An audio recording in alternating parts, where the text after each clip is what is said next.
সবাই কেমন আছেন? আলহামদুলিল্লাহ সবাই ভালো। আমরা সবাই ভালো আছি। এই যে আজকে রান্না করছি চীনা হাঁসের গোশ নারকেলের দুধ দিয়ে। এই যে নারকেলের পেস্ট একটু ডিপে রাখা ছিল, তো এই জন্য একটু শক্ত হয়ে গেছে।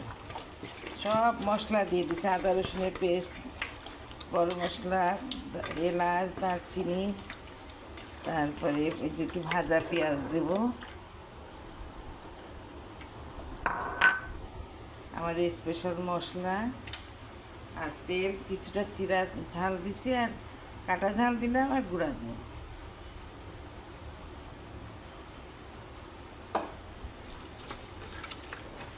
মাটির হাঁড়িতে রান্না করবো।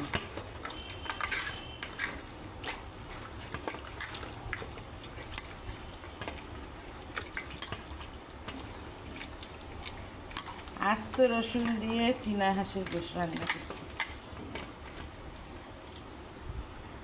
এই যে সব কিছু দেওয়া হয়ে গেছে, এবার আমি ঢাকনাটা এঁটে দিলাম, এবার আটা দিয়ে আটকায় দেব। এই যে গোশটা এবার কষায় নিচ্ছি, চীনা হাঁসের গোশ।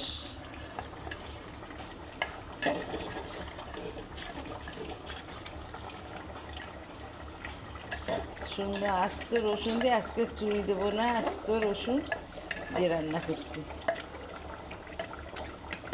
নারিকেলের দুধ দিয়ে। মাটির হাঁড়ি রান্না সেই স্বাদ।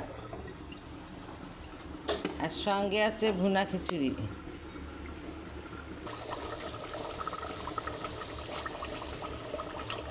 এই যে কষানোটা প্রায় হয়ে গেছে।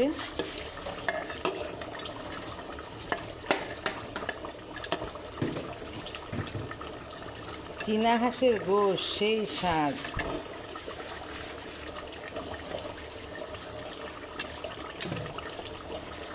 আলহামদুলিল্লাহ, এই যে হয়ে গেছে আমার হাঁসের গোশ। এবার গরম মশলা, জিরার গুঁড়াটা উপর দিয়ে দিচ্ছি। এতক্ষণ আমার সঙ্গে থাকার জন্য ধন্যবাদ। আমার রেসিপিটা যদি ভালো লাগে, কার কার পছন্দ এরকম চীনা হাঁসের গোশ নারিকেলের দুধ দিয়ে, একটু কাইন্ডলি কমেন্টে জানাবেন। আর সঙ্গে আছে ভুনা খিচুড়ি।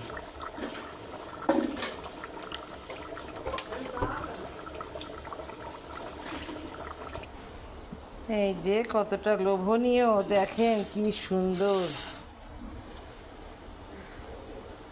এতক্ষণ আমার সঙ্গে থাকার জন্য ধন্যবাদ। আল্লাহ হাফেজ।